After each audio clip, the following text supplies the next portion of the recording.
Tout va bien. Shalom, shalom, bonsoir à toutes et à tous. On est très contents, on se retrouve avec Georges Spira et on va continuer à découvrir l'histoire des Juifs du Maghreb. Et tu veux nous parler ce soir de solidarité et de migration, bien évidemment, organisée par Midreshet Yehuda Manitou. Je te mets en grand écran, Georges. C'est parti. Merci beaucoup, Johan. Bonsoir Je tout vous le monde. interromps 2 secondes, il y a Michael Winspein à la télé. Sur eBay. Bonsoir tout le monde. Voilà. Alors, écoutez, il y a 15 jours, Cécile vous a envoyé un mail parce que j'étais pas très bien. Mais alors, la surprise, c'est le nombre de témoignages de sympathie que j'ai reçus, de vœux de refoua shlema. J'étais très touché. Je voudrais remercier tout le monde qui s'est manifesté comme ça. C'était vraiment adorable et très gentil. Ça m'a beaucoup touché. Voilà. Alors, je suis à peu près réparé, pas tout à fait, mais ça va, ça va. J'ai aussi deux bonnes nouvelles à vous transmettre. Ce que je vous transmets, ce qu'on me donne. Alors, d'abord, il y a François Jasner qui a eu un petit-fils en Australie, c'est un petit kangourou, et elle est là-bas maintenant pour la naissance de ce petit-fils. Mazel tov à Françoise, ça nous fait grand plaisir pour elle. Et puis, il va y avoir dans les tout prochains jours le mariage du petit-fils d'André et de Simone Greenspan, le fils de Sivan et Rabbi Ben Admon, qui aura lieu, je crois, demain, si je ne me trompe pas. Et donc, grand mazel tov à eux également. Ça, ce sont des bonnes nouvelles. On les accepte avec grand plaisir. Voilà ce que j'ai comme nouvelles pour ce soir. Et puis, on va commencer à faire notre petit résumé, comme d'habitude. Et nous avions parlé, ça fait un mois déjà, nous avions parlé du statut des femmes en Orient avant 1930. Un statut pas très sympathique, un statut de femme très misérable, beaucoup de mariages précoces, et l'avenir de ces femmes, c'était les enfants, le ménage, la cuisine et le travail. C'était donc pas très réjouissant. Dans les familles, il y avait aussi beaucoup de mariages précoces parce que la naissance d'une fille était véritablement vue comme un malheur, comme une malédiction, parce que c'est une bouche de plus à nourrir. Donc, si on arrive à la marier, on se débarrasse du fardeau et c'est le mari qui doit s'en occuper, ou pas. Voilà. Les jeunes filles juives ont vraiment le dernier statut, le dernier degré du statut du dhimmi, dans ce sens qu'elles sont obligées d'aller tête nue dans les rues, ce qui est extrêmement blessant et vulgaire pour les femmes dans le Maghreb. Et donc, on leur impose cette tenue d'aller tête nue, les femmes mariées et les jeunes filles également. Donc, c'est vraiment le dernier stade de la dhimmitude. Il y a beaucoup de brimades des musulmans à l'égard des femmes. Elles ont pour but essentiel d'obtenir la conversion de ces femmes à l'islam pour se sortir de ce statut extrêmement dégradant. Ça ne marche pas toujours non plus, de loin pas, mais c'est une partie de l'objectif. Alors, les couples sont formés pour la richesse et pour surtout la fécondité. Le mot bonheur n'existe pas dans le langage de ces contrées. C'est quelque chose qu'on ne sait pas ce que ça veut dire. On fabrique une famille pour avoir des enfants, point à la ligne. Bonheur, amour, extase, tout ce que vous voulez, sont des mots qui sont bannis du vocabulaire. Par contre, il faut noter qu'il n'y a pratiquement pas de mariage mixte, de mariage exogamique dans les pays du Maghreb. On se marie entre juifs avec une petite nuance pour l'Égypte et aussi un peu en Algérie. Mais c'est une autre affaire. Voilà. Alors, les mariages précoces reculent un peu avant la guerre de 39-45, de façon très significative. Bien que le protectorat français ait interdit le mariage avant l'âge de 14 ans dès son entrée en vigueur. Sauf que les familles trichent, et trichent d'autant plus facilement qu'il n'y a pas d'état civil. Donc, elles déclarent que leur fille a déjà l'âge requis, alors qu'elle ne l'a pas, et il n'y a aucun moyen de vérifier l'âge de ces jeunes filles. Il faudra attendre 1948 pour que le rabbinat fixe l'âge minimum du mariage à 15 ans. 1948, c'est quand même très, très, très tardif. Alors, il y a relativement peu de divorces. Il y en a peut-être un peu plus dans les campagnes, dans la classe, dans le Sousse, parce que là-bas, c'est plus simple. Il suffit, on répudie sa femme, pour la ligne terminée, et elle se débrouille après. Alors, en ville, c'est un petit peu plus compliqué, et notamment parce qu'il faut rembourser la ketouba. Alors, ce qui se passe quand même, c'est que si on ne peut pas rembourser la ketouba, eh bien, on épouse une deuxième épouse qui est parfaitement légale, al-pi halacha.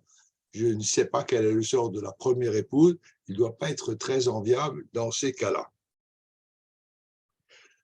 Nous avions aussi parlé de l'hygiène de vie qui est extrêmement mauvaise à l'époque au Maghreb, notamment l'hygiène tout court et puis aussi l'alimentation qui est très très grasse, qui est très épicée, ce qui fait que les gens véhiculent très souvent des pathologies assez jeunes pour des défauts d'hygiène de vie tout simplement. Et les enfants, alors les enfants, il y a un problème, beaucoup ne vont pas à l'école parce qu'ils préfèrent aller faire des petits boulots, cirer des chaussures, un tas de choses, mais surtout, très souvent, servir de rabatteurs pour des prostituées qui sont des femmes au dernier degré de l'échelle sociale et parfaitement misérables et dans des conditions de vie très difficiles. Alors évidemment, les rabbins condamnent l'adultère, la prostitution, l'homosexualité, mais ils condamnent également tout ce qui provient de l'occidentalisation, c'est-à-dire les vêtements occidentaux, le théâtre, notamment parce que des femmes chantent, c'est ce qui ne peut pas se faire, et il y a un principe qui régit le rabbinat du Maghreb, nous ne devons en aucun cas ressembler aux goïms, ni par la tenue, ni par les actions. C'est un principe qui régit de façon très rigoureuse le rabbinat du Maghreb. On ferait peut-être bien aujourd'hui, dans notre pays, de s'inspirer un petit peu du point de vue de ces rabbins, avec plus de modération peut-être, mais de s'en inspirer un petit peu. Voilà. Et puis le cours s'était terminé la dernière fois sur l'histoire de Mahosso, que je ne vais pas vous refaire, c'était à propos puisque nous étions au moment de Hanouka. Alors ce soir, on va parler de solidarité et de migration. Quel est le rapport entre l'un et l'autre? Nous allons le voir, ça se passe par étapes. On va parler de solidarité, on va parler de presse. Qu'est-ce que ça a à voir avec la migration? Nous allons voir ça.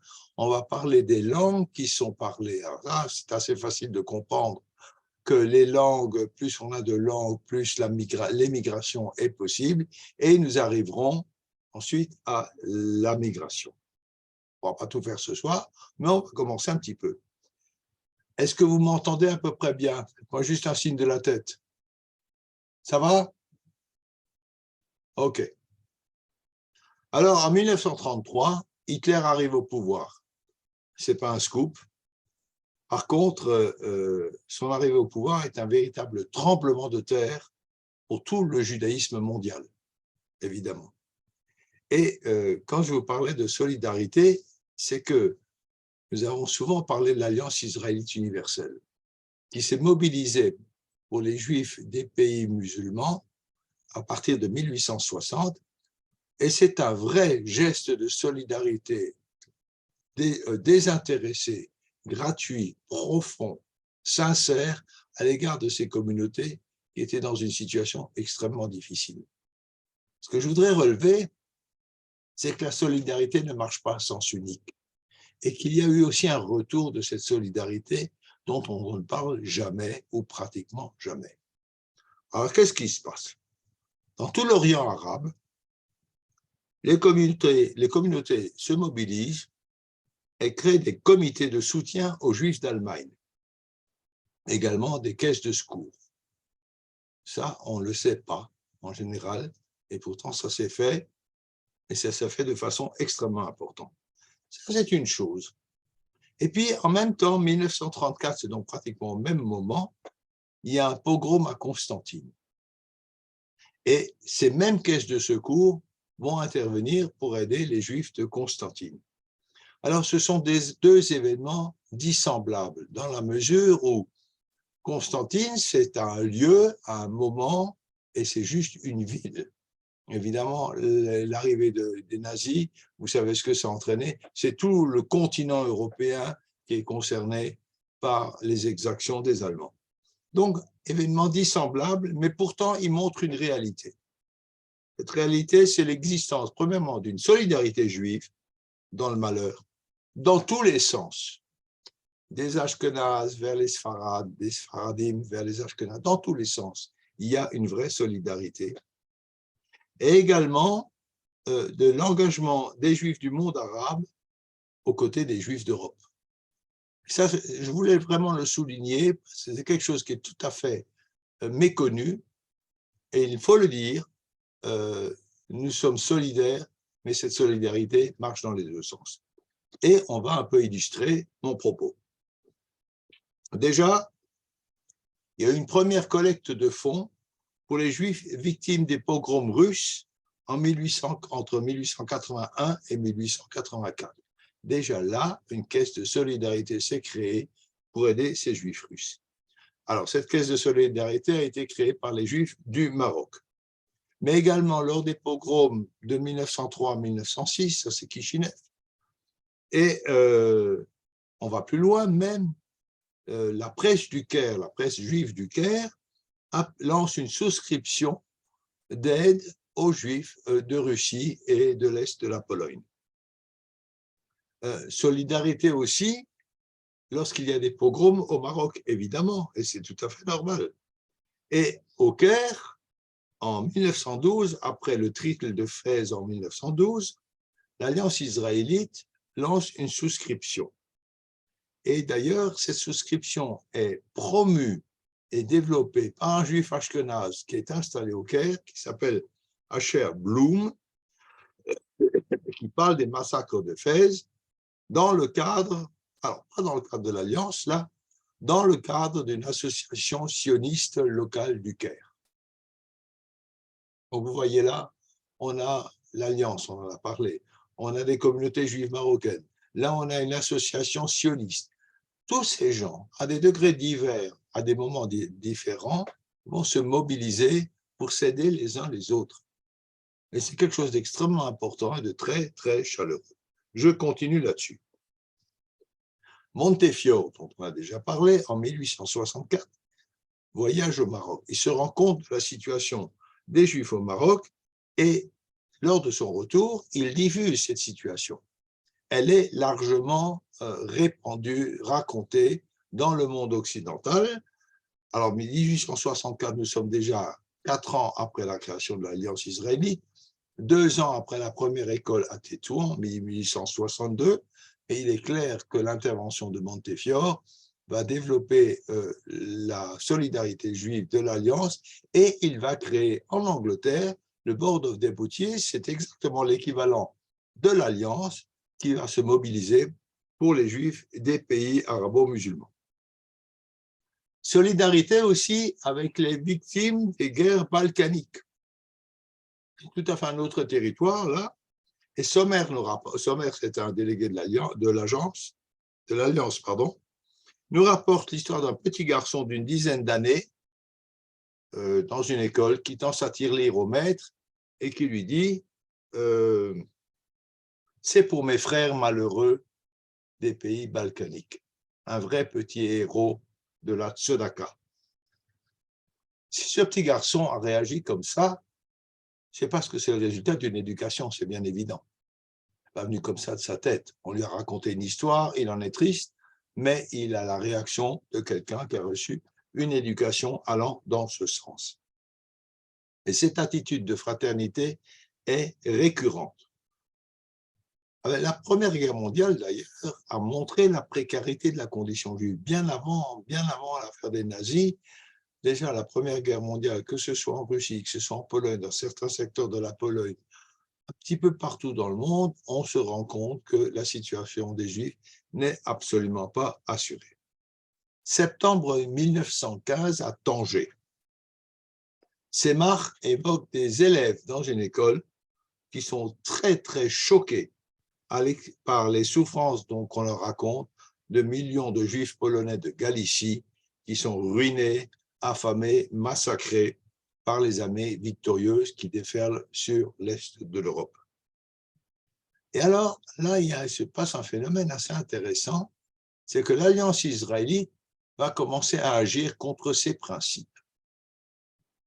L'Alliance israélite avait posé comme principe, on en reparlera tout à l'heure, notamment Georges Leven, qu'ils étaient là, évidemment, par solidarité avec les communautés, mais avec deux principes. Premièrement, les Juifs doivent s'enraciner dans le pays dont ils sont citoyens. Vous voyez bien que ça ne va pas marcher. Mais l'Alliance aura l'intelligence de réagir. Premier principe, on aide les Juifs pour qu'ils se fixent et s'enracinent dans le pays dont ils sont citoyens. Deuxième principe qui est vraiment très, très étonnant, là, la foi commune des Juifs ne fait pas des Juifs un peuple. C'est exactement l'inverse de toute la démarche sioniste, d'ailleurs, et de toute la démarche de la Torah. On parle d'un peuple juif. Or, dit l'Alliance israélite, leur foi commune ne fait pas des Juifs un peuple. Pourquoi est-ce qu'ils disent ça? Parce qu'évidemment, il y a des fossés culturels entre un Juif de Paris de la fin du 19e siècle et un Juif du fin fond de l'Atlas au même moment. C'est vrai, une grande différence culturelle, une grande différence de niveau, ça ne signifie pas que ça ne constitue pas un peuple, parce qu'il y a un dénominateur commun. Et d'ailleurs, on va voir tout à l'heure qu'il y a un dénominateur commun extrêmement important qui permet le contact entre les communautés, c'est l'usage de l'hébreu. Et ça, je vous le laisse pour tout à l'heure. Donc voilà. Or, cette solidarité dont je vous ai parlé tout à l'heure et les valeurs communes de se protéger les uns les autres sont véritablement la preuve d'une identité collective. Alors la France, notre chère France, bien entendu, se méfie un petit peu de tous ces mouvements très enthousiastes d'aide aux Juifs de par le monde et elle veut encadrer cette solidarité. Je me demande en quoi ça la concerne. On va dire que ce sont les communautés, ils ne demandent rien à personne, ni au protectorat, ni au sultan. En quoi ça concerne la France? Elle veut encadrer cette solidarité pour satisfaire les musulmans qui se plaignent de l'arrogance des Juifs. Alors, parler d'arrogance des Juifs pour des gens qui sont tellement méprisés, c'est quand même assez curieux, mais dans la suite de nos rencontres, nous allons beaucoup parler de ce problème de l'arrogance des Juifs, mais ce n'est pas pour ce soir. Alors, d'un autre côté aussi, la France ne veut en aucun cas favoriser un fait national. Nous sommes là en 1923, donc 6 ans après la déclaration Balfour, et notre Quai d'Orsay qui nous est tellement cher, n'est-ce pas, déjà à l'époque, est vent debout contre la création d'un foyer national juif en Palestine. Donc, il ne faut pas favoriser ça en laissant se développer un sentiment d'appartenance à un peuple. Que les Juifs marocains restent des Juifs marocains, point barre, et qui ne se mêlent pas de s'identifier ou de fraterniser avec d'autres Juifs de par le monde. Et le résident général du Maroc ordonne d'encadrer la collecte en faveur des Juifs de Russie, puisque là, on a le symbole d'une solidarité juive, donc d'un peuple. Et ça consiste en quoi? Il est interdit de quêter de l'argent par le travers de la presse, ni lors de conférences. Le seul moyen de retrouver de l'argent pour les Juifs de Russie, c'est en faisant du porte-à-porte. Toute déclaration, manifestation, réunion officielle pour réunir l'argent pour les Juifs de Russie est interdite. Voilà. Alors, on se déplace un tout petit peu. Au Yémen, le judaïsme aussi est dans une terrible précarité. Nous en avons déjà beaucoup parlé, mais de temps à autre, on rafraîchit un petit peu la mémoire.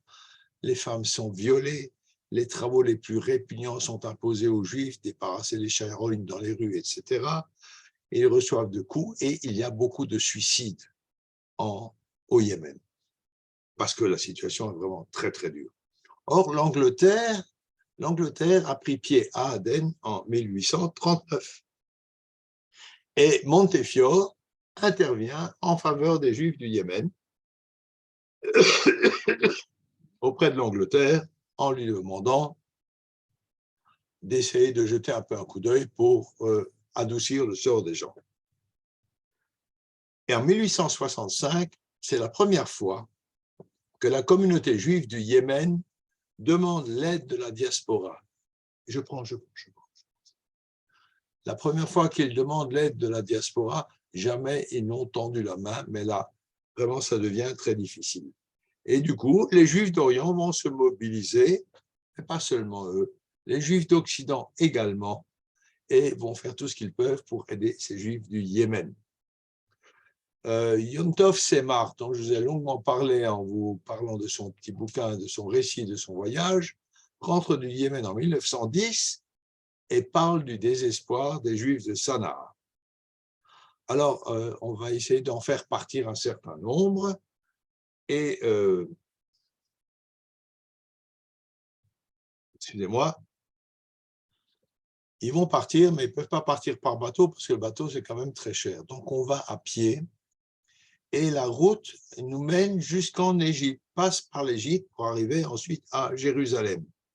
Et du coup, se constitue en Égypte une forte communauté yéménite qui fait souche, qui s'installe et qui reste sur place. En 1933, le Joint et un comité autrichien d'aide aux Juifs du Yémen se mobilisent pour sauver les Juifs du Yémen de l'esclavage et donc les aident à arriver en Égypte. Un certain nombre aussi pourront partir par bateau vers Israël. Alors, solidarité aussi par l'accueil qui est réservé à ces Juifs yéménites par les Juifs d'Égypte. On les aide tant qu'on peut. Et cette solidarité va se manifester également à l'égard des Juifs d'Allemagne qui sont accueillis au Maghreb et qui fuient l'Allemagne après 1933. Un certain nombre sont partis, sont accueillis au Maghreb et en Égypte à partir de 1933.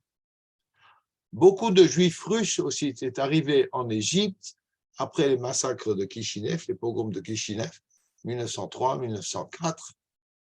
Et d'ailleurs, la communauté d'Égypte va passer entre 1890 et 1940 de 5000 Juifs, une très petite communauté, à 80 000 Juifs. Un grand chiffre à l'époque. On viendra en parler. Voilà pour vous illustrer le fonctionnement de la solidarité entre les communautés juives, quelle que soit leur couleur, quelle que soit leur origine, quels que soient les motifs. Solidarité qui marche vraiment, vraiment dans les deux sens, tant du judaïsme occidental vers le judaïsme des pays musulmans, que l'inverse, la réciproque, lors de la réception de réfugiés d'Allemagne, de Russie, de Pologne, etc. Voilà pour la solidarité. Maintenant, beaucoup de Juifs s'installent. Et nous sommes fin du 19e siècle.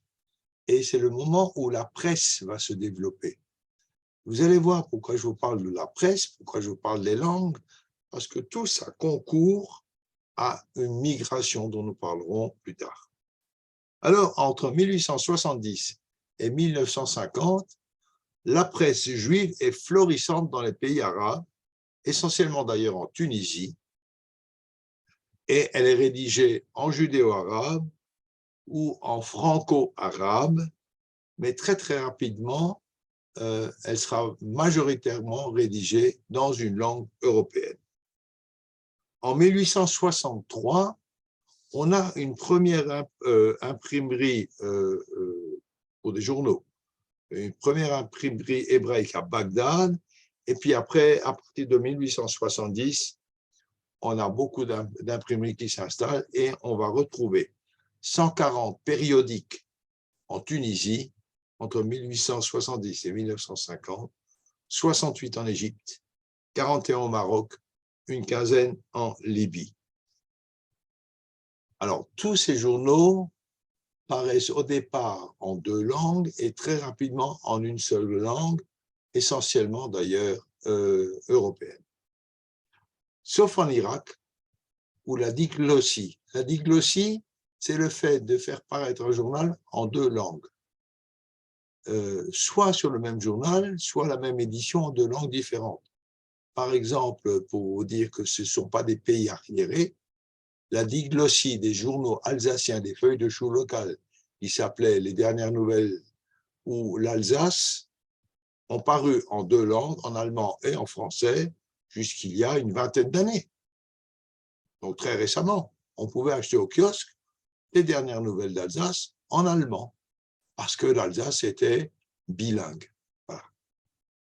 Bien, eh bien, en Irak, cette diglossie durera beaucoup plus longtemps entre l'arabe et une langue européenne. Par contre, l'hébreu est la langue de la culture. On va revenir là-dessus très en détail. C'est la langue qui véhicule le Kodesh, tous les livres saints, tous nos textes, mais pas seulement. Et nous allons voir ce qu'il véhicule. Alors, l'hébreu régresse dans les populations. En Algérie, dès 1840, ça c'est sous l'effet de la présence française en Algérie, et aussi au Maroc, l'hébreu va régresser à partir de 1870. Alors, pour quelles raisons? Il y en a plusieurs. Il y a déjà l'archaïsme de l'enseignement. Ça, nous l'avons vu, on a longuement parlé. Ce ne sont pas des modèles de pédagogie, les maîtres en terre maghrébine. Et voilà. Mais essentiellement, c'est surtout parce qu'il est de bon ton d'apprendre des langues européennes. Elles sont synonymes de promotion sociale. Et ça, c'est important. Apprendre soit le français, soit l'anglais est la porte entrouverte à progresser dans la société, à trouver des situations correctes, et plus tard aussi, c'est pour ça que je vous parle des langues, le fait d'avoir une langue étrangère permettra la migration, justement. Parce qu'on n'arrive pas en Argentine en parlant le judéo-berbère, pas beaucoup de gens qui comprennent ça là-bas en 1870. Par contre, l'espagnol, oui. Donc, l'apprentissage d'une langue occidentale est un véritable tremplin vers une promotion sociale. Pour autant, l'hébreu reste la langue de culture et une langue essentielle pour l'ouverture sur l'Europe. C'est très bizarre ça. Eh bien pourquoi? Parce que toute la presse de la Haskalah, les Lumières, est publiée en hébreu. Et donc, si le monde judéo-musulman veut accéder à la Haskalah, il faut la compréhension de l'hébreu, c'est fondamental. Alors, tout le monde n'a pas besoin de comprendre, on va traduire évidemment, on va traduire beaucoup de choses dans les journaux, des livres aussi, vont être traduits dans une langue locale. En tout cas, les maskilim d'Orient, les promoteurs des Lumières au Maghreb, puisent dans la littérature de la Haskalah, que ce soit Gordon, que ce soit Moleskine et bien d'autres encore, et vont transmettre ce savoir vers les pays du Maghreb. Je vous ai déjà parlé de Shalom Flach, qui en Tunisie a été le grand promoteur de la Haskalah, mais nous avons aussi Yitzhak Halevi à Mogador, donc au Maroc, ou Mordechai Cohen à Tripoli, qui sont des gens qui vont vraiment être les héros, les promoteurs de la Haskalah. À Alger, en 1853, il y a une première imprimerie hébraïque, je vous en ai déjà parlé, et puis beaucoup d'autres vont s'ouvrir, en Tunisie à Sousse, à Djerba, au Maroc à Mogador, à Casablanca, Marrakech, Tanger, Meknès, Tétouan. Et au Maroc, nous aurons jusqu'à 41 périodiques juifs entre 1891 et 1963 qui paraîtront en 4 langues, en français, en espagnol, en hébreu et en arabe. Donc, vous voyez déjà la différence des variétés de langues auxquels ont accès un certain nombre de Juifs, qui n'est absolument pas le cas des Arabes, et nous verrons, mais ce n'est pas l'objet ce soir, les conséquences d'ailleurs, et l'effet de jalousie que cela provoquera. En Égypte, nous avons 68 périodiques entre 1879 et 1957. Alors très souvent, ces périodiques, ils durent moins d'un an parce qu'ils ne se vendent pas suffisamment, donc ils font faillite, on ouvre autre chose.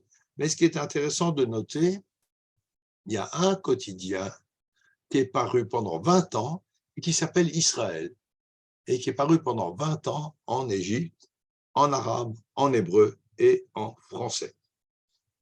Voilà. En Irak, les premiers périodiques paraissent en arabe, mais ils subissent très très peu au départ l'influence de l'Occident, donc l'influence de la Scala. Ce qu'il faut aussi noter, c'est que la presse juive naît en même temps que naît une presse arabe. Et par exemple, au Caire, il y a un journal qui existe encore, qui s'appelle Al-Aram, qui démarre en 1878, qui est impulsé par deux Égyptiens maronites. Alors, Égyptiens maronites, c'est-à-dire des chrétiens. Retenez-le bien, parce que nous aurons un problème avec ces braves gens un petit peu plus tard. Donc voilà pour la presse. Donc vous voyez une presse diverse et variée et qui va progressivement permettre aux populations du Maghreb d'accéder aux idées modernistes, aux nouvelles idées qui ont cours en Europe. Alors je vous ai parlé tout à l'heure de l'hébreu comme langue de la culture et comme dénominateur commun des communautés à travers le monde. Eh bien, effectivement, l'arabe souvent s'écrit en lettres hébraïques, phonétiquement, plus facile, et l'arrivée des Juifs séfarades, quand je parle des Juifs séfarades, je parle bien des Juifs d'Espagne, avait considérablement revitalisé une partie du judaïsme marocain. On parle de ça il y a un bon moment. Mais pourquoi je vous en parle? Parce que cette revitalisation a donné un Maroc rabbinique au XVIIe et XVIIIe siècle qui était extrêmement réputé et dont les écrits en hébreu, donc universels, sont étudiés dans toutes les communautés du monde, y compris les communautés de l'Europe orientale.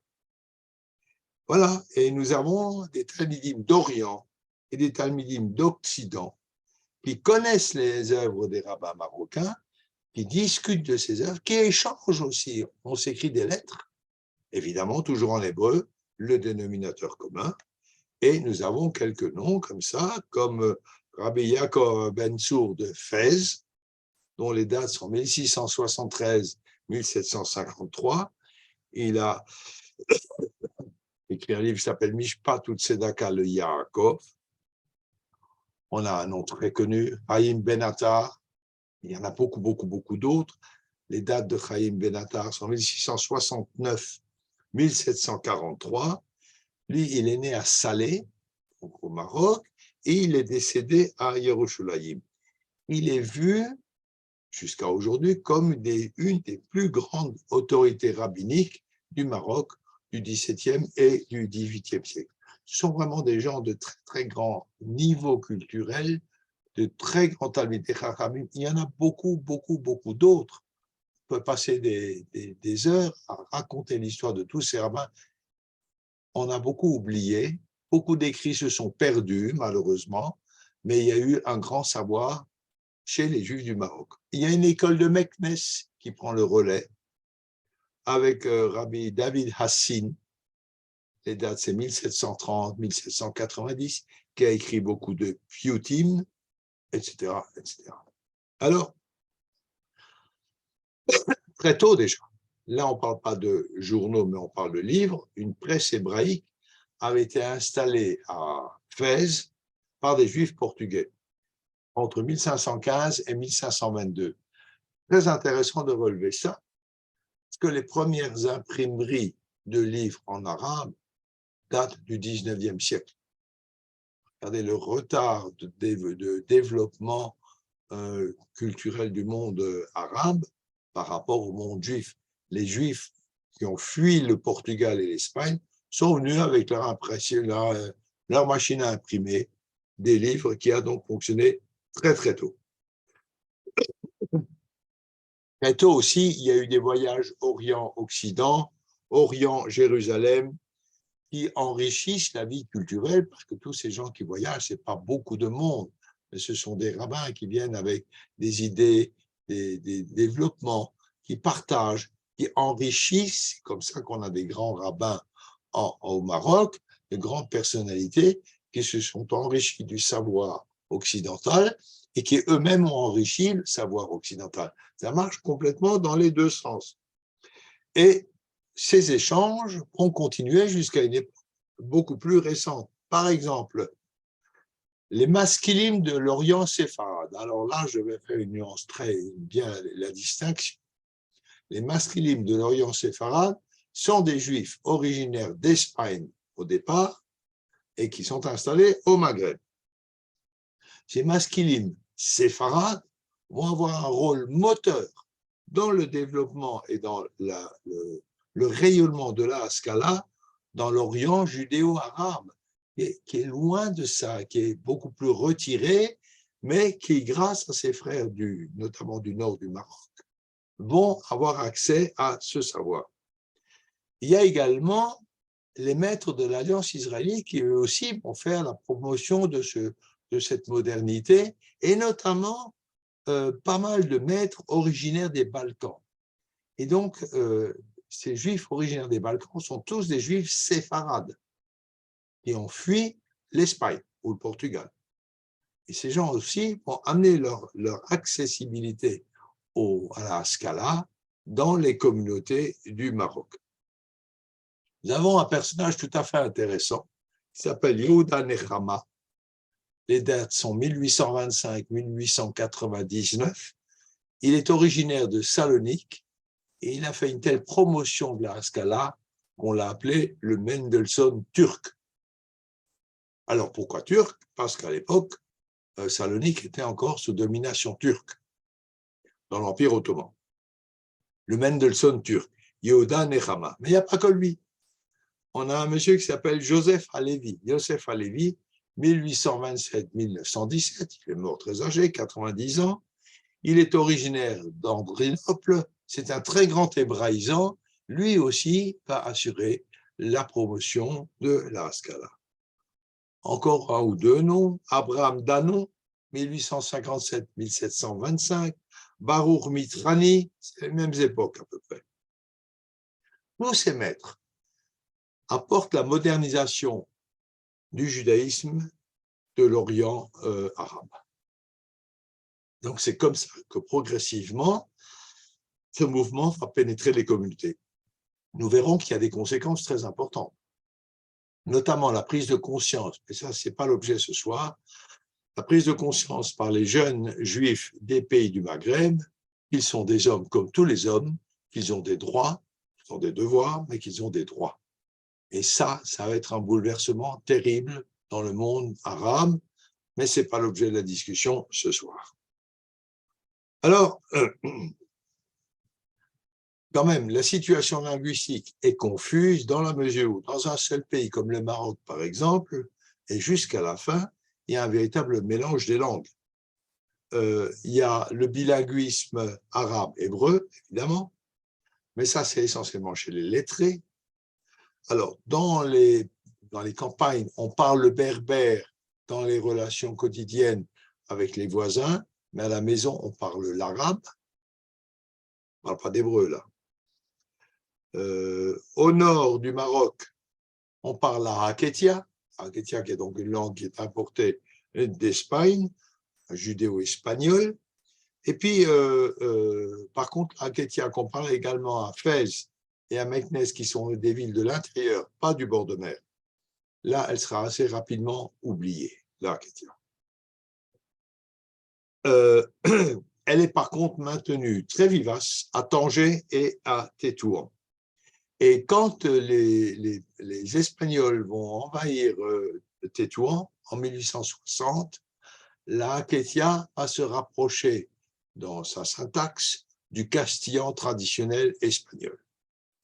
Voilà. Mais globalement, ces langues, petit à petit, seront plus ou moins oubliées en fonction de l'évolution sociale des communautés. Alors, en gros, quand même, sauf à Tétouan, le fond linguistique du judaïsme d'Orient, c'est l'arabe, du Maroc à l'Irak et au Yémen. Il y a juste au Kurdistan, c'est un petit peu particulier, parce que au Kurdistan, on parlait l'araméen. Ça remonte encore beaucoup plus loin, ça. Mais l'araméen était progressivement remplacé là aussi par l'arabe lorsque le Kurdistan a été islamisé. Alors, puisque c'est l'arabe qu'on parle essentiellement, des œuvres européennes vont être traduites en arabe dialectal. Et par exemple, en 1890, ça a été une traduction très importante, Simon Lévy traduit en arabe le roman d'Abraham Mapou, Ahavat Sion. Ce roman est paru en 1853. Il est donc traduit en 1890. Vous imaginez comment ça peut faire tilt dans la tête de ces gens. Ahavat Sion, rédigé en arabe dialectal, va faire beaucoup de bruit dans les chaumières juives du Maghreb. Avec un petit bémol quand même, c'est qu'on n'avait pas facilement accès non plus aux livres, c'était cher, pas beaucoup d'argent. Mais quand même, pas mal de milieux, notamment de milieux aisés, vont avoir accès à ce livre qui va réveiller beaucoup de conscience. Alors, il y a un pays qui échappe à la domination générale de l'arabe, c'est l'Égypte. Alors, ce n'est pas la langue dominante parce que c'était au départ une petite communauté, je vous l'ai dit tout à l'heure, qui va gonfler brutalement entre 1870 et 1930. Et donc, on parle en Égypte, les autochtones parlent évidemment l'arabe dialectal, mais on y entend également le ladino, le yiddish, et puis souvent, les juifs sont bilingues, polonais, yiddish, ladino, espagnol, etc. Enfin, il y a toutes sortes de langues qui se mélangent en Égypte. C'est donc un peu la particularité de l'Égypte. L'occidentalisation qui est amenée par tous ces échanges dont je vous parle et l'alliance fait évidemment progressivement régresser le judéo-arabe, de même que la raquetia d'ailleurs. Et les jeunes commencent à dédaigner un petit peu ces langues qui sont dépassées, qui sont d'une autre époque, d'un autre temps. C'est le français et l'anglais qu'il faut parler. Ce sont les langues de la promotion sociale et au fur et à mesure qu'on s'élève un petit peu dans l'échelle sociale, on en oublie les langues d'origine. Ce n'est pas un phénomène propre au Maghreb. Dans la Pologne ou dans la Russie, au fur et à mesure qu'on progressait dans l'échelon social, on en finissait aussi. C'est un petit peu moins vrai quand même, parce que le yiddish était une langue très diffusée, mais quand même, pour beaucoup de juifs, au fur et à mesure de leur progression, soit sociale, soit leur modernité juive, c'est-à-dire l'abandon de traditions juives, ont pris très souvent le polonais ou le russe comme première langue et le yiddish comme deuxième langue, si vous voulez. Donc, sauf quand même, il y a des phénomènes très bizarres, un petit peu différents. Par exemple, le Bund, non religieux, socialiste, toutes les publications du Bund se faisaient en yiddish. Toutes. Alors, on ne peut pas vraiment comparer. Mais vous donner une comparaison quand même, pour les Alsaciens qui m'écoutent, le Yiddish-Deutsch, aujourd'hui, est une langue morte, pratiquement. On n'est plus qu'une petite poignée de vieux Alsaciens à parler quelques mots de cette langue qui avait beaucoup de couleurs, mais qui a disparu. Voilà. Alors, avec toute cette modernité dont je vous parle, il faut quand même dire que l'archaïsme survit, malgré tout.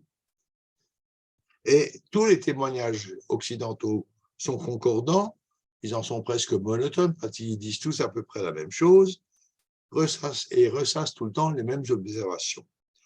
La société juive est jugée, et là-dessus nous reviendrons longuement, mais ce n'est pas ce soir, archaïque, primitive, violente, apeurée, méfiante. Et c'est vrai. C'est vrai. Reste à savoir pourquoi. Le pourquoi, ce n'est pas pour ce soir. On s'en expliquera très, très longuement dans 2 cours, je pense. Voilà. Alors, et précise d'ailleurs tous ces rapports, cet état social, cet état d'esprit des Juifs des pays musulmans est dû à des siècles de persécution, d'ignorance et de servitude. Entendez bien les mots que j'utilise, persécution, ignorance et servitude, nous développerons ça un peu plus tard. Et tous concluent aussi que ces populations sont infiniment plus à plaindre qu'à juger ou qu'à condamner. Ils ne sont que le résultat de siècles de mépris et de maltraitance. Voilà. J'en ai fini avec les langues, la presse, la solidarité, et voilà que, puisque ces Juifs sont tellement maltraités et tout, ben, spontanément, ils vont penser à émigrer. Et nous allons aborder le chapitre de l'émigration. Alors, il se trouve que l'émigration est une tradition dans le monde musulman depuis très, très longtemps. Chez la population juive, aussi chez la population musulmane d'Orient. On estime, par exemple, que 300 000 Libanais, surtout chrétiens, ont émigré autour des années 1914-15, essentiellement vers l'Amérique latine. 300 000, c'est un chiffre, c'est significatif, ça n'est pas rien. Au XIXe siècle, une partie de la jeune génération juive du Maroc part pour ailleurs. Ailleurs. Ailleurs, c'est où? Alors, ailleurs, il y a beaucoup d'ailleurs. C'est d'abord au Maghreb, même. On part à Gibraltar, on part en Algérie. L'Algérie, c'est assez facile à comprendre. L'Algérie, à partir de 1830, est sous domination française. Le statut de dhimmi est illégal. Et donc, clairement, la vie des Juifs est quand même un peu plus facile en Algérie qu'au Maroc. On part à Gibraltar, on part en Palestine, on part en Égypte. Mais dès le début du 19e siècle, pas mal de Juifs marocains sont déjà partis vers l'Amérique du Sud. Ça, c'est beaucoup plus loin, beaucoup plus compliqué. Vers l'Amérique du Sud, vers l'Angleterre. Et d'ailleurs, en Angleterre, les Juifs originaires du Maroc sont suffisamment nombreux pour créer en 1870 le Fonds de lutte contre la famine au Maroc. Il s'agit bien d'une caisse d'entraide pour les communautés juives du Maroc à partir de l'Angleterre. Dans les autres pays musulmans, les Juifs migrent aussi, que ce soit en Algérie, en Tunisie, en Libye, et puis plus loin, en Irak, on en parlera, au Liban, Syrie, un peu partout. Il y a des mouvements de population. En Irak, ils seront très importants, nous en parlons. Alors, à partir de 1850, donc milieu du 19e siècle, les départs vers l'Amérique du Sud se transforment en un flux continu.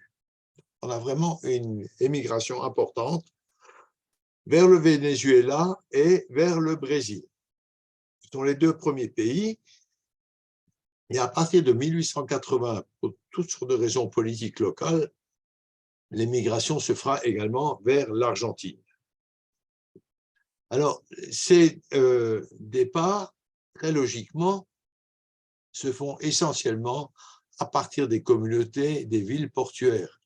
Sur les ports, on voit des bateaux. Les bateaux, ça fait rêver. On pense, on réfléchit et on monte facilement sur un bateau.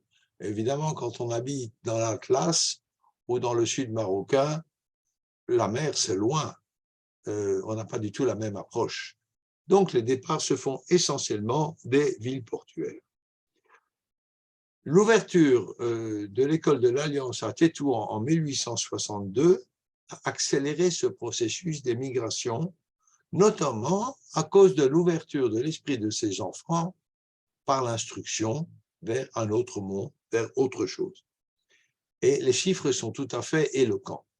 Entre 1867 et 1870, sur les 137 élèves de Tétouan, 65 partent essentiellement vers l'Algérie. Donc la moitié des élèves en 3 ans. Après 1880, le flux principal des migrations se fera vers l'Amérique. Ça, nous l'avons déjà vu. Mais il y aura des mouvements un petit peu partout. Alors, un petit mot quand même. Ah oui, j'ai encore un petit peu de temps. Sur les Juifs d'Irak. Parce que géographiquement, si vous situez l'Irak est plus tourné vers le sud de l'Asie que vers l'Amérique qui est très très loin. L'Irak est en face de l'Iran, l'Iran c'est l'Inde, pas très loin. Et le premier Juif à quitter l'Irak, à émigrer vers les Indes, sera en 1770, très très tôt, 1770, mais très rapidement, plusieurs familles juives vont arriver en Inde dès le début du 19e siècle, et un personnage important dont vous avez souvent entendu le nom, David Sasson, arrive à Bombay en 1832. Alors, David Sasson, je ne vais pas vous raconter toute l'histoire des Juifs d'Inde, parce que c'est un autre chapitre encore, mais au passage, ça fait partie des migrations. David Sasson construit la première synagogue en Inde, qui s'appelle Magen David. Il publie des journaux en judéo-arabe, qui sont écrits, rédigés en hébreu, mais en judéo-arabe. Et puis, en 1832, après, son fils fonde la première usine textile de Bombay, et ce fils fait fortune. Il s'installe à Londres vers 1875, et imaginez-vous, un petit juif d'Irak qui a fui l'Irak à cause de la rapacité du caïd là-bas. En 1890, le fils de David Sasson est anobli par la reine d'Angleterre et fait baron. C'est quand même une trajectoire extraordinaire sur 2 générations. C'est très peu de temps.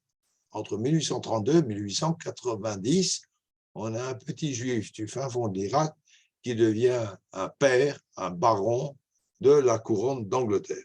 Alors, il y a d'autres familles d'Irak aussi qui s'installent en Inde. Par exemple, la famille Ezra à Calcutta en 1821. Elle y crée 3 journaux en judéo-arabe. Une autre très grande figure, une figure rabbinique qui va émigrer, c'est Rabbi Shlomo Tvena, 1856-1913. Il arrive à Bombay en 1880. Ensuite, il s'installe à Calcutta 2 ans plus tard et il fonde une imprimerie hébraïque qui publiera jusqu'à 70 titres de presse qui seront diffusés dans la communauté juive d'Inde, mais pas que d'Inde. On va retrouver des juifs au Japon, on va retrouver des juifs en Chine, et toute cette presse sera diffusée à partir de Calcutta. Effectivement, les juifs à partir des Indes vont pénétrer en Chine en 1855, et là, ils se regroupent à Shanghai. À Shanghai, avec une communauté au milieu du 19e siècle, constituée d'environ 150 à 200 familles, ça n'est pas rien pour l'époque, des familles qui s'enrichissent essentiellement dans la filature, dans le courtage de matières premières et également dans le trafic d'opium, qui était un trafic extrêmement courant à l'époque, pas très codifié. Ils vont aussi, malheureusement, faire parfois fortune avec des réseaux de prostitution. C'est moins élégant, mais il faut le dire, c'est la vérité, c'est comme ça. Alors, de ces passages de ces grandes familles qui se sont vraiment enrichies, à Shanghai, il y a des restes. Famille Kadoorie, famille Sasson. Il reste au bord du fleuve de Shanghai une avenue qui s'appelle le Ring et qui est bordée d'immeubles haussmanniens, véritablement d'immeubles haussmanniens, beaux immeubles en pierre de taille, qui ont tous été construits par ces Juifs qui ont fait fortune à Shanghai et précédemment en Inde. Vers 1930, environ 6 000 Juifs d'Irak habitent en Inde. Et les Juifs d'Irak vont fuir leur pays jusqu'en 1951. Donc, pendant toute la première moitié du XXe siècle, il y aura constamment un flux de Juifs irakiens qui iront vers les Indes. 1951, c'est une toute autre histoire. Tous les Juifs d'Irak vont venir en Israël avec une opération très importante, mais ce n'est pas l'objet de la discussion de ce soir. En Inde, un voyageur de l'Alliance qui s'appelle Balaji écrit en 1888 que la majorité des jeunes qui partent vers l'Inde partent à cause de pression pour des mariages forcés. Donc, ils réagissent, ils veulent plus de ces mariages arrangés, précoces, etc. Pour échapper parfois à un mariage malheureux qui a déjà été consommé, mais le plus souvent, c'est pour gagner leur vie. Et on trouve à cette époque des Juifs à Bombay, à Calcutta, à Rangoon, à Shanghai, à Hong Kong. Beaucoup sont originaires de Bagdad et qui parlent jusqu'à aujourd'hui encore l'arabe de Bagdad. Ils ont maintenu leur tradition. Bon, il y en a beaucoup, beaucoup moins, évidemment, aujourd'hui. Sasson, je vous l'ai dit tout à l'heure, avait fui Bagdad à cause de la rapacité du Pacha. Et puis, ils établissent des usines, des établissements en Inde, et puis ensuite en Angleterre, à Manchester, surtout dans le textile. Vous savez que Manchester est la capitale du textile en Angleterre, en Amérique, en Australie. Ils ont une caractéristique, ces Juifs d'Irak. D'abord, vous voyez combien ils sont entreprenants, c'est extraordinaire. Quand même, on est au 19e siècle. Hein. On ne saute pas dans un avion et en 2 heures, on est à l'autre bout du monde. C'est un peu plus compliqué que ça. Il n'y a pas de portable, il n'y a pas beaucoup de téléphones. Ils sont vraiment entreprenants, ils n'ont pas peur. Mais surtout, ces gens ont quitté l'Irak sans aucun espoir et sans aucune volonté de retour. Ils sont partis pour partir, point. Ils ont coupé les ponts. Pas avec leur famille, évidemment, mais ils ont rompu avec l'Irak, c'est terminé.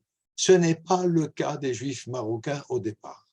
Les Juifs marocains qui émigrent au 19e partent pour gagner un peu d'argent, pour aider leur famille et avec l'espoir de revenir au Maroc. Et ils vont d'ailleurs revenir très souvent, pas toujours. Après, ça changera un petit peu à la fin du 19e et évidemment au 20e. Ils partiront là aussi sans volonté de retour. Mais au 19e, ces jeunes qui partent pour un certain temps. Vous savez, c'est un phénomène qu'on ne connaît pas seulement au Maghreb.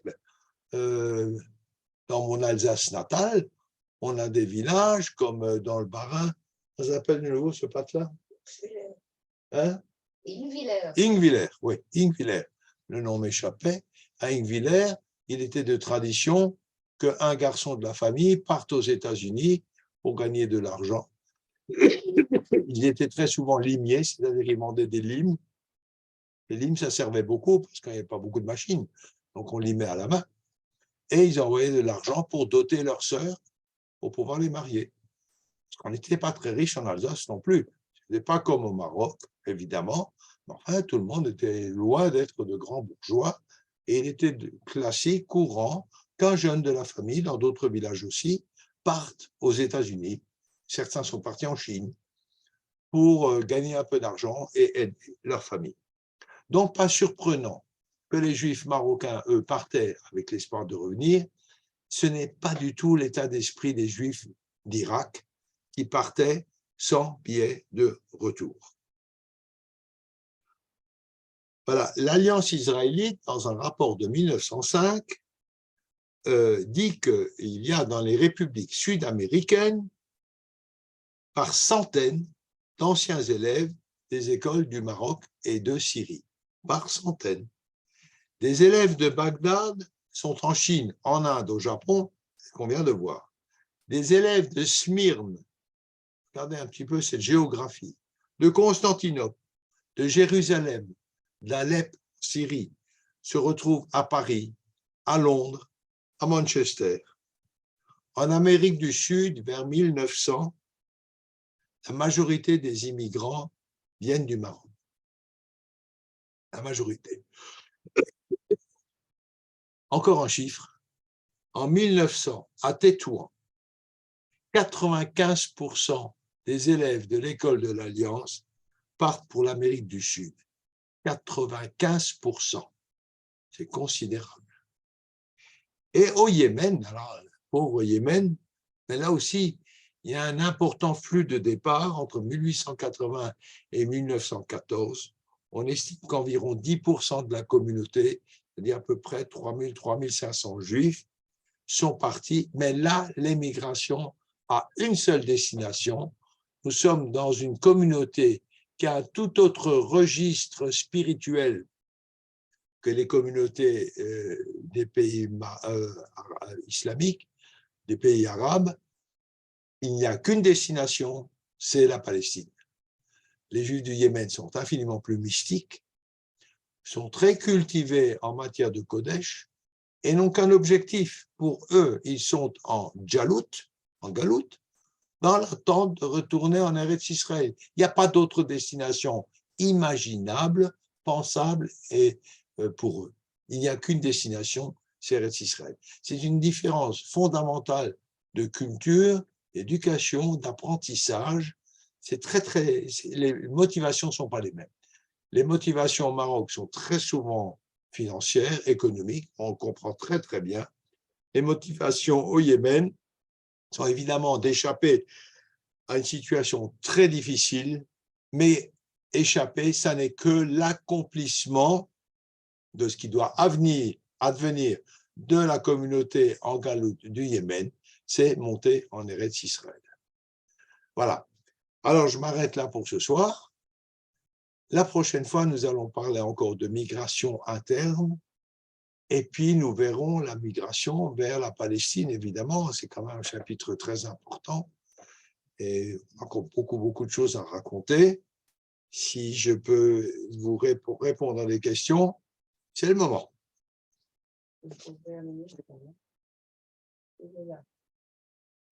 Pardon? Ah ben, on attend le patron, là. Il est là, le patron? Johan? Ouais, Ah, voilà. J'ai écouté depuis le téléphone. Voilà, s'il y a des interventions, vous pouvez ouvrir le micro. Georges, tu as dit qu'il y avait des Juifs d'Europe qui ont été en Tunisie et au Maroc, en Afrique du Nord. Je me rappelle quand j'étais jeune, il y avait un cordonnier, je ne connaissais même pas son nom, on l'appelait le Juif allemand. Ah oui? C'est pas surprenant. Oui, on l'appelait le Juif allemand. Et il y en avait un autre, alors là, je connais son nom, il venait de Hongrie, un monsieur Schaffer, qui adorait la natation, et mon père, qui avait été champion de natation, adorait parler avec lui. Ils allaient à la synagogue le vendredi soir, ils sortaient de la synagogue, il fallait les attendre un quart d'heure, une demi-heure pour manger, parce que papa lui parlait pendant une demi-heure de sa natation. Très intéressant. Voilà, ben, tu confirmes exactement ce que je disais. Oui. Et puis, tu disais quelque chose au Kurdistan, il y a encore des Juifs qui parlent l'araméen. Oui, mais c'est très marginal. De Juifs qui parlent l'araméen. Oui, mais c'est très marginal, là. Il y a aussi encore des Juifs qui parlent il y en a. Oui. Mais c'est très marginal. Merci beaucoup, hein, c'est très intéressant, mais j'attends la Tunisie, alors dépêche-toi. Oui, j'attends également. Hein. Mais quand vous allez nous faire la Tunisie, je fais un petit peu une critique. Il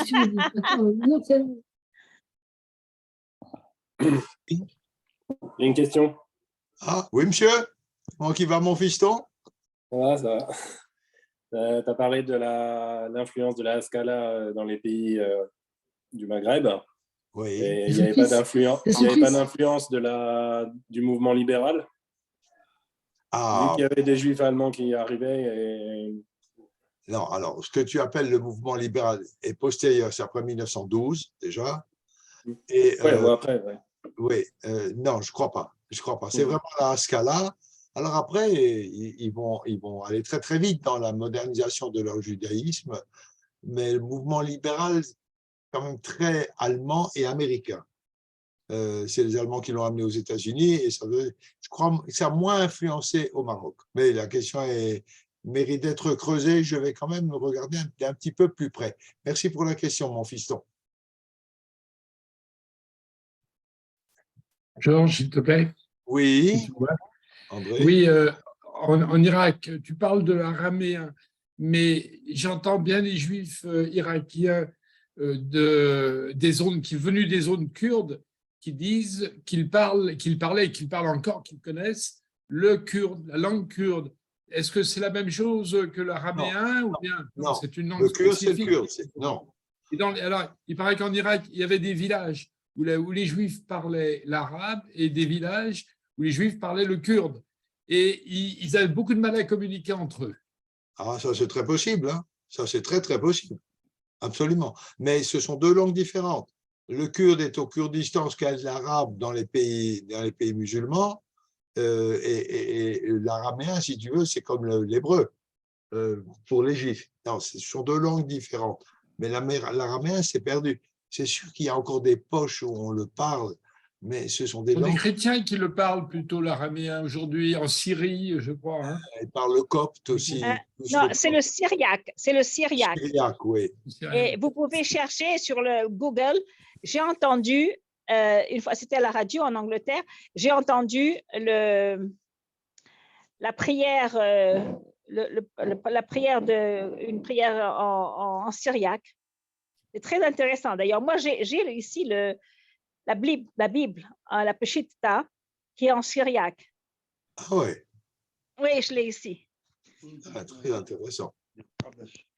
En Algérie, dans le Mzab, on avait traduit la Torah en arabe pour les Bédouins et le Coran en hébreu pour les Juifs. Mais c'est assez Missionnaires. Pardon? Ce sont les missionnaires. On trouve, en France, on a connu ça, des missionnaires chrétiens, évangélistes ou autres, qui nous apportent une version de la Bible avec les évangiles Oui. en hébreu.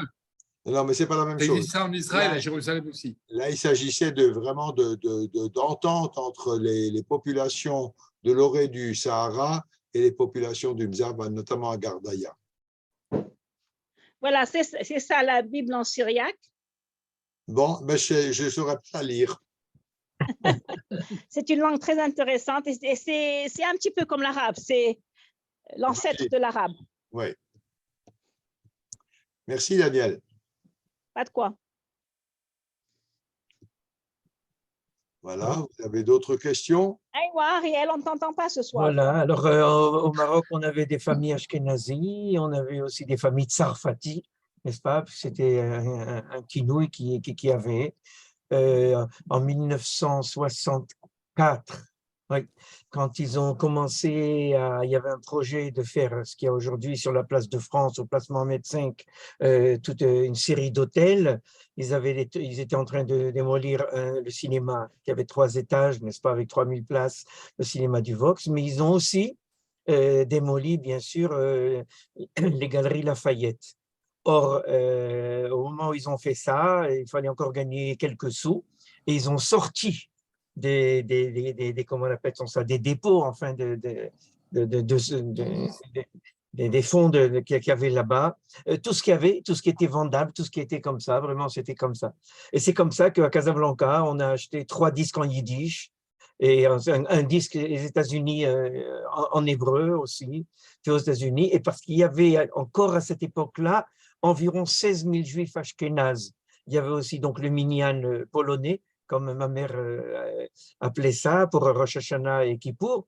Il y avait aussi le minyan des juifs de Turquie, tous ces gens-là qui venaient aussi bien de Alep, comme les familles Citon, qui étaient de Alep, et donc ils étaient au Maroc pour enseigner donc, ou diriger les écoles de l'Alliance. Et à propos des départs vers l'Argentine, il y avait aussi le portugais au niveau des langues. Et mon grand-père, en 1906, rescapé de 3 pogroms, est parti en Argentine. Mais le premier argent qu'il gagnait, c'était pour racheter au pacha de la ville sa femme et ses enfants qui étaient prisonniers. Et donc, il y avait un mari pouvait faire du commerce, aller et venir. La famille était, comment on appelle, elle était prisonnière. Même mentalement, comme tu as dit tout à l'heure, même mentalement, on ne pouvait pas passer. Bien sûr, il y avait les allées et venues avec la Palestine, comme on dit, la famille Ohana de Marrakech. Ça leur a pris plus que 2 ans pour aller jusqu'en Chine et revenir. Mais il y avait et puis on n'osait pas sortir du village pour ne pas se faire massacrer aussi sur les routes. Donc, c'est peut-être ça qui fait un petit peu la différence avec le Yémen. Les gens étaient complètement attachés aux prisonniers des tribus dans lesquelles ils ne pouvaient pas être armés ni se cacher. Donc, c'est une chose. Mais il y avait de tout temps, y compris donc des Juifs qui se déplaçaient. Et à propos, je vais raconter une histoire. Quand dans les années 70, ils ont fait quelque chose sur le Yémen, à l'Université hébraïque de Jérusalem, je crois avec Renanot, et ils ont demandé aux Juifs du Yémen, de commencer à lire la paracha. Alors, il y en a un parmi eux a commencé à lire la paracha, et la paracha était ashkénaze.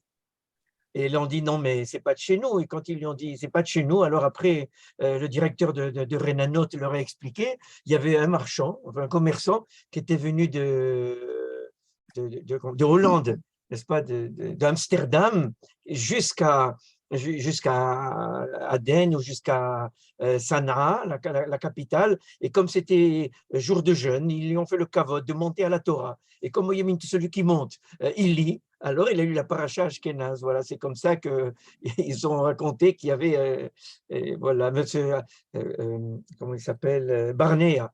Je crois Barnea, c'est lui qui a clarifié, qui a clarifié. Il y a toujours, et surtout, il y avait, mon père me disait qu'il y avait un très gros problème dans le monde ashkénaze. Dans une ville ou un village, on disait il y a 10 feux, il y a 20 feux, il y a 25 feux, ou il y a 4 feux. Quand les parents décédaient, il n'y avait que l'aîné éventuellement qui pouvait rester et tous les autres devaient partir. Ils ne pouvaient pas rester sur place, se marier sur place. Il y avait quelque chose, c'était contingenté. C'était dans la vallée du Rhin. Ça, c'était dans la vallée du Rhin. Dans la vallée du Rhin, voilà. C'était strictement compté. Il y a des dénombrements. Il existe un livre de 1784 sur le dénombrement des Juifs d'Alsace, où on voit le nombre de Juifs autorisés dans chaque village. Et effectivement, quand quelqu'un se mariait, il devait quitter le village parce qu'il augmentait le quota autorisé. C'est exact. Voilà. Tout à fait. Toujours et puis bon, entre rabbins, n'est-ce pas, surtout ils utilisaient aussi les consulats, quand il y avait des consulats, s'ils pouvaient donner un courrier pour la poste consulaire, et donc le fait de parler le portugais ou le français ou l'anglais ou l'espagnol permettait aussi, évidemment avec l'arabe, permettait donc de travailler dans un consulat et de servir d'intermédiaire, d'interprète. De là sûrement le nom Torjman, mais Turgeman, n'est-ce pas, enfin Oui, les gens absolument. traduisaient, qui étaient des traducteurs. Et même au début, quand on avait besoin dans les banques, quand les autorités sont arrivées françaises, il y avait des Juifs dans toutes les banques.